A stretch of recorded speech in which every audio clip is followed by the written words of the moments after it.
إن الحمد لله نحمده ونستعينه ونستغفره ونعوذ بالله من شرور أنفسنا ومن سيئات أعمالنا من يهده الله فلا مضل له ومن يضلل فلا هادي له وأشهد أن لا إله إلا الله وحده لا شريك له وأشهد أن محمدا عبده ورسوله.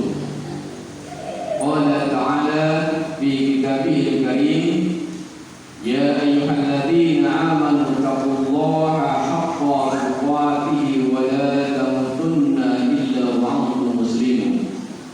وقال تعالى: يا أيها الذين آمنوا اتقوا الله وقولوا قولا سديدا يصلح لكم أعمالكم ويغفر لكم ذنوبكم ومن يطع الله ورسوله فقد فاز فوزا عظيما. أما بعد فإن أصدق الحديث كتاب الله وأحسن الهدي هدي محمد صلى الله عليه وسلم وشر الأمور محدثاتها وكل محدثات بدعة وكل بدعة ضلالة وكل ضلالة في النار. Saudaraku umat Islam rahimahullah, senantiasa kita memuji Allah yang telah memberikan kita banyak kenikmatan. Sesungguhnya kenikmatan yang terbesar yang Allah berikan adalah kenikmatan keislaman dan keimanan. Maka kewajiban kita untuk mensyukuri nikmat yang tersebut dengan cara terus beramal saleh dan menggali ilmu Allah yang telah Allah berikan kepada Rasulnya, lalu beliau sampaikan kepada para sahabat. Demikian dari zaman ke zaman, setiap ulama menyampaikan ilmu untuk menjadi sebuah penerang dalam kehidupan kita. Saudaraku umat Islam rahimahullah, ini kita tengah berada di bulan Syawal. Ramadan meninggalkan kita. Tidak ada kepastian apakah di tahun mendatang kita masih bisa berjumpa dengannya, menggapai keutamaan-utamanya, memenuhi nuansa ibadah yang dibawanya, ataukah justru Allah Subhanahu wa Ta'ala akan memanggil kita. Kita juga tidak pernah tahu dan tidak pernah mendapat kepastian apakah ibadah-ibadah kita selama bulan Ramadan diterima Allah Subhanahu wa Ta'ala atau tidak. Dua hal yang belum pasti inilah yang membuat sebagian ulama terdahulu berdoa selama 6 bulan sejak Syawal hingga Rabiul Awal agar ibadahnya selama bulan Ramadan diterima, lalu dari Rabiul Awal hingga Sya'ban berdoa agar dipertemukan dengan bulan Ramadan berikutnya. Saudaraku umat Islam rahimahullah, secara etimologi arti kata Syawal adalah peningkatan. Hal ini merupakan target dari ibadah puasa. Pasca Ramadan diharapkan orang-orang yang beriman meraih derajat ketakwaan. Seorang muslim yang terlahir kembali seperti kertas yang masih bersih. Sehingga di bulan Syawal ini kualitas keimanannya mengalami peningkatan.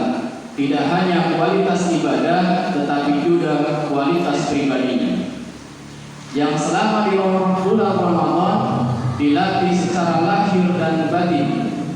Dan tentunya kita tidak ingin ibadah yang kita lakukan dengan susah payah di bulan suci tidak membuahkan apa-apa yang bermanfaat untuk diri kita.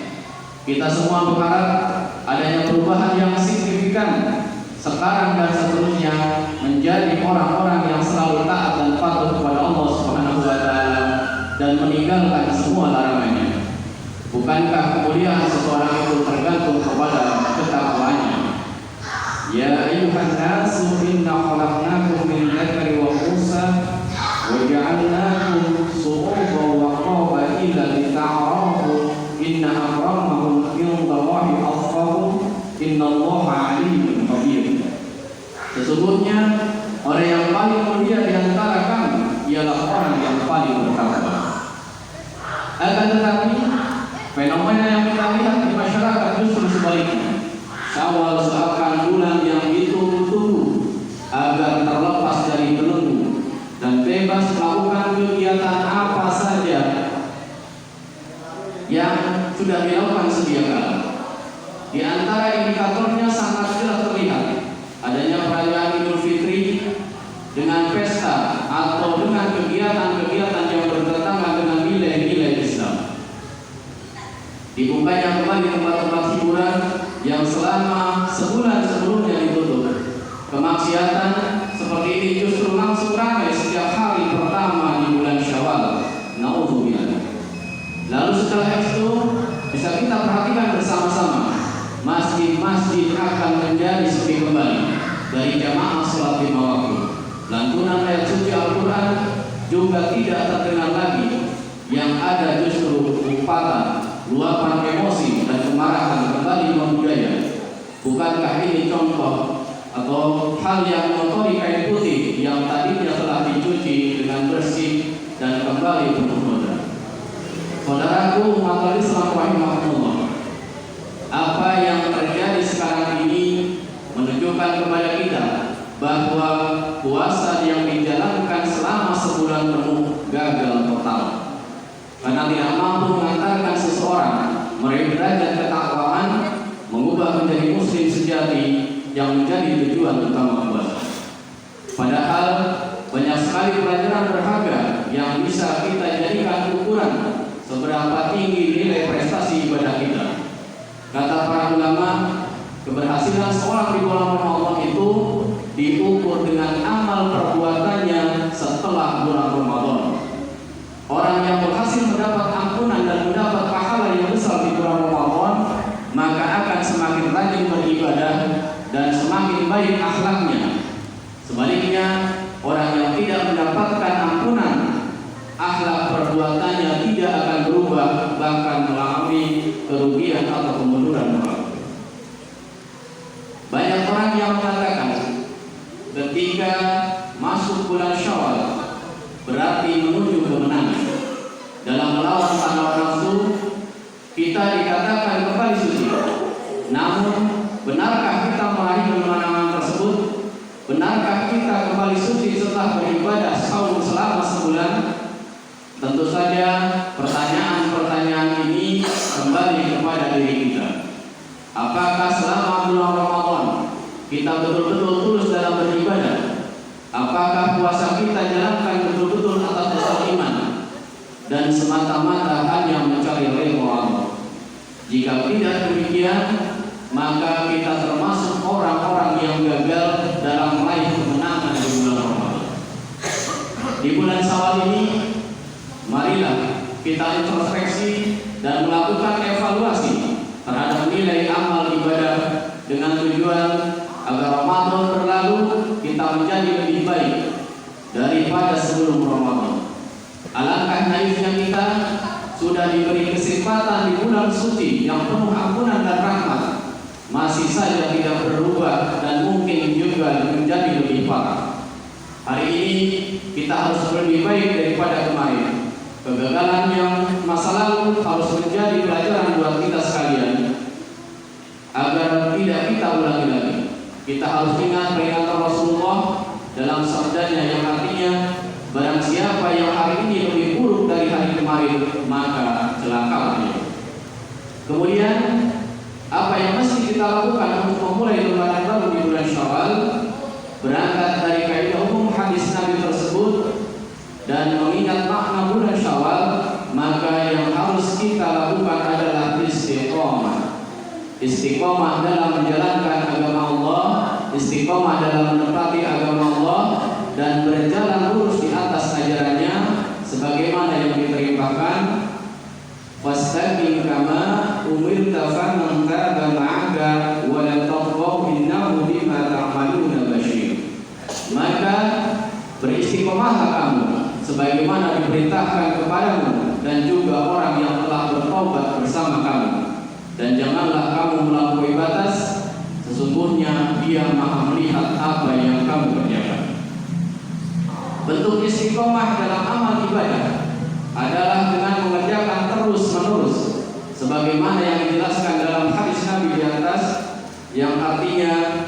Sesungguhnya amal yang paling dicintai Allah adalah yang terus-menerus meskipun sedikit. Istiqomah berarti berpendirian teguh dan jalan yang lurus, berpegang pada akidah Islam dan melaksanakan syariat dengan teguh. Tidak mudah goyah dalam keadaan bagaimanapun. Sifat yang mulia ini menjadi tuntutan Islam seperti yang diperintahkan oleh Allah Ta'ala dan Rasulnya. Katakanlah, wahai Muhammad, sesungguhnya aku hanyalah seorang manusia seperti kamu. Diwahyukan kepada aku bahwa Tuhan kamu hanyalah Tuhan yang satu. Maka hendaklah kamu teguh di atas jalan yang betul dan lurus, yang membawa kepada pencapaian ridho Allah Subhanahu wa Ta'ala. Istiqomah merupakan daya kekuatan yang diperlukan sepanjang hayat manusia dalam melaksanakan tuntutan Islam, mulai dari amalan hati, amalan lisan, dan amalan anggota tubuh serta badan. Jelasnya, segala amal yang dapat dirumuskan dalam pengertian ibadah, baik fardu ain maupun fardu kifayah, keduanya memerlukan keistiqomahan. Istiqomah juga merupakan sikap jati diri yang teguh dan tidak berubah oleh pengaruh apapun. Sikap ini akan memotivasi seseorang agar terus berusaha mencapai kesuksesan di segala bidang, baik di bidang agama, politik, ekonomi, pendidikan, perusahaan, perniagaan, dan lain-lain. Istiqomah dalam menumbuhkan iman dan melaksanakan kewajiban akan mendatangkan kebahagiaan hidup baik di dunia maupun di akhirat. Sebagaimana yang dinyatakan dalam Al-Quran, yang artinya sesungguhnya orang-orang yang menegaskan keyakinan dan berkata, Tuhan kami ialah Allah, kemudian mereka tetap teguh di atas jalan yang betul, akan turunlah malaikat kepada mereka dari masa ke masa dengan memberi ilham. Janganlah kamu bimbang dari berlaku kejadian yang tidak baik terhadap kamu, dan janganlah kamu berduka, dan terimalah kabar berita gembira bahwa kamu akan memperoleh surga yang telah dijanjikan kepadamu. Saudaraku, umat Islam rahimahullah, jika demikian halnya, maka amal-amal yang telah kita biasakan di bulan Ramadan hendaknya tetap dipertahankan selama bulan Syawal dan bulan-bulan berikutnya. Membaca Al-Quran setiap hari, sholat malam yang sebelumnya kita lakukan dengan tarawih, di bulan Syawal ini hendaknya kita mengerjakan sholat tahajud dan witirnya. Infak dan sedekah yang telah kita lakukan di bulan Ramadan, insya Allah juga kita pertahankan. Demikian pula nilai-nilai keimanan yang tumbuh kuat di bulan Ramadan, di antaranya kita tidak takut lapar dan sakit karena kita hanya bergantung kepada Allah. Kita tidak takut kepada siapapun karena Allah Ta'ala adalah pegangan kita. Oleh karena itu, marilah kita senantiasa berbuat dengan ikhlas dalam puasa dan tanpa perlu pengumuman kepada siapapun. Nilai keimanan yang meliputi keyakinan, ma'iyatullah, keikhlasan, dan lainnya hendaknya tetap ada di bulan Syawal dan seterusnya, bukan malah menipis kemudian hilang seketika. Aqulu qouli hadza fastaghfirullah li wa lakum. Aqulu qouli hadza fastaghfirullah li wa lakum.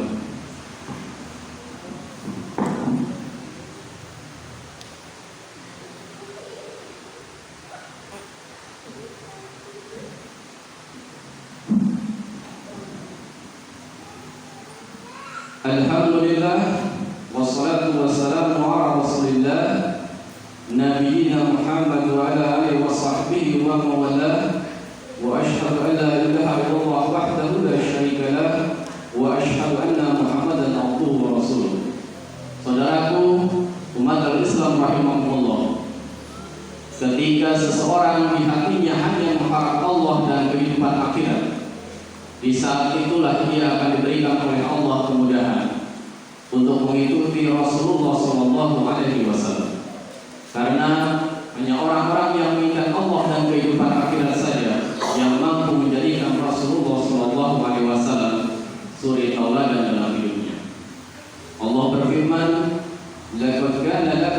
Rasulillah uswatun hasanah. Sungguh telah ada pada diri Rasulullah uswatun hasanah, suri tauladan yang baik. Bagi siapa? Yaitu wa man kana yarjullaha wal yawmal akhir. Bagi orang yang mengharapkan Allah dan kehidupan akhirat. Seorang mukmin yang di hatinya harapannya hanya Allah dan keridhaan Allah, maka dia akan mendapat keberuntungan. Sebagaimana firman Allah, wa illa rabbuka farghab, dan kepada Rabbmu hendaklah kamu berharap. Sehingga Allah memberikan dia kekuatan untuk menjalankan perintah-perintahnya, menjauhi larangan-larangannya. Sedangkan orang yang mengharapkan dunia, sesuatu yang besar di hatinya adalah dunia, jangan harap dia bisa menjalankan syariat Allah. Jangan harap dia bisa menjadikan Rasulullah SAW sebagai suri tauladan dalam hidupnya. Karena perintah-perintah Allah dan Rasulnya seringkali tidak sesuai dengan kepentingan dunianya. Seringkali batasan-batasan Allah membuat seorang yang menginginkan dunia seakan-akan itu adalah perang penjara baginya.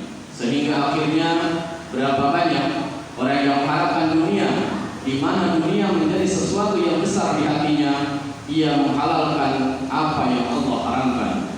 Ia tidak peduli halal dan haram lagi, sebagaimana Rasulullah SAW sudah menggambarkan dalam hadisnya, akan datang suatu zaman pada umat manusia, mereka tidak lagi peduli dengan cara untuk mendapatkan harta, apakah melalui cara yang halal atau dengan cara yang haram.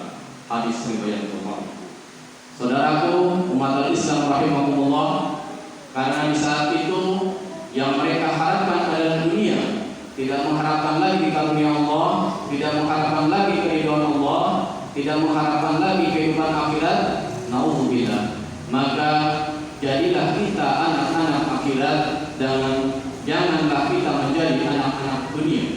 Ali bin Abi Thalib berkata bahwa sesungguhnya akhirat itu pasti datang dan dunia itu pasti akan pergi, dan setiap mereka mempunyai anak-anak. Fakunu min ambail akhirati wa la takunu min ambail dunya. Jadilah kamu anak-anak akhirat dan janganlah kamu jadi anak-anak dunia. Allahumma shalli ala Muhammad wa ala ali Muhammad kama shallaita ala Ibrahim wa ala ali Ibrahim innaka Hamidum Majid. Wa barik ala Muhammad wa ala ali Muhammad kama barakta ala Ibrahim wa ala ali Ibrahim innaka Hamidum Majid. Allahumma ighfir lil muslimina wal muslimat wal mu'minina wal mu'minat al ahya'i minhum wal amwat innaka samii'un qaribun mujibud da'wat ya qadirul hadath. Allahumma taqabbal siyamana wa qiyamana wa jami'a ibrata ya rabbal alamin. Allahumma asrif wala umuril muslimin fi hadzal baladi wa fil syahril balad baladil muslimin ya rabbal alamin. Allahumma ansur muslimina fi kulli makani ya rabbal alamin. Allahumma wa'atu ilayna innaka antat tawwabur rahim. Walhamdulillahi rabbil alamin. Ibadallah, innallaha ya'muru bil 'adli wal ihsani wa ita'i dzil qurba wa yanha 'anil fahsya'i wal munkari wal baghi ya'idukum la'allakum tadhakkarun. Wadhkurullaha la'allakum tadhakkarun washkuruhu 'ala ni'amihi yazidun wa la dzikrullahi akbar.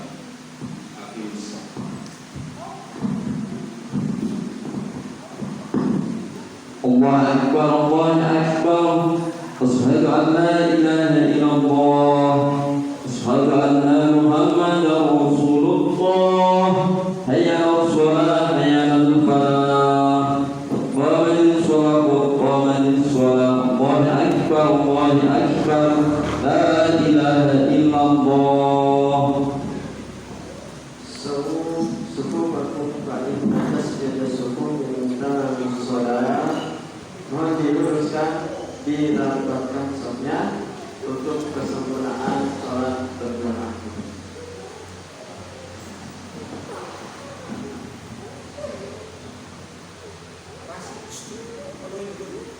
Allahu Akbar. Dirapatkan di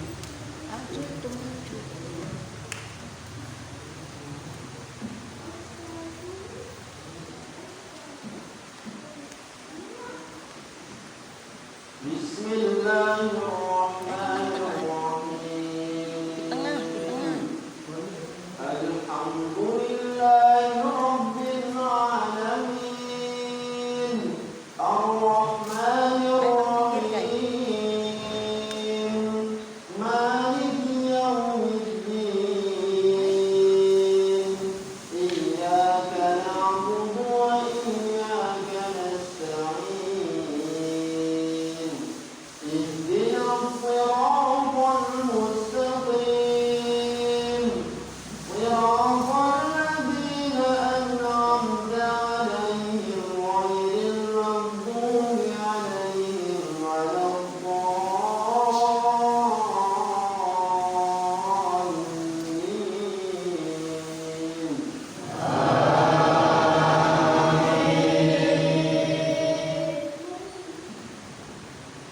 بسم الله الرحمن الرحيم. إذا زلزلت الأرض زلزالها وأخرجت الأرض أثقالها وقال الإنسان ما لها يومئذ تحدث أخبارها بأن ربك أوحى لها يومئذ يصدر الناس أشتاتا ليروا أعمالهم فمن يعمل مثقال ذرة خيرا يره ومن يعمل مثقال ذرة شرا يره. الله أكبر. سمع الله لمن حمده.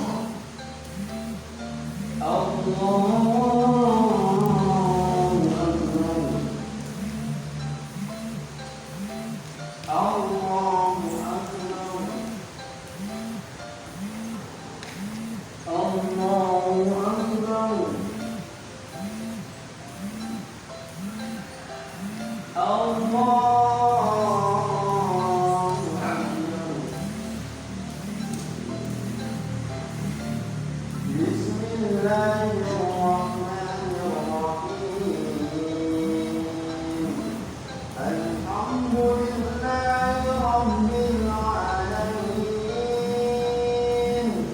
الرحمن الرحيم مالك يوم الدين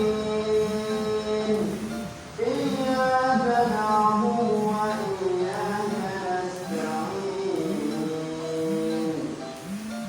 اهدنا الصراط المستقيم صراط الذين أنعمت عليهم غير المغضوب عليهم ولا الضالين.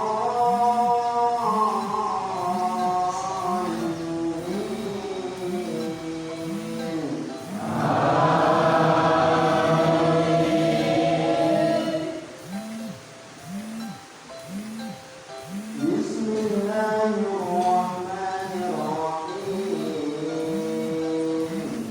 أرأيت الذي يكذب بالدين فذلك الذي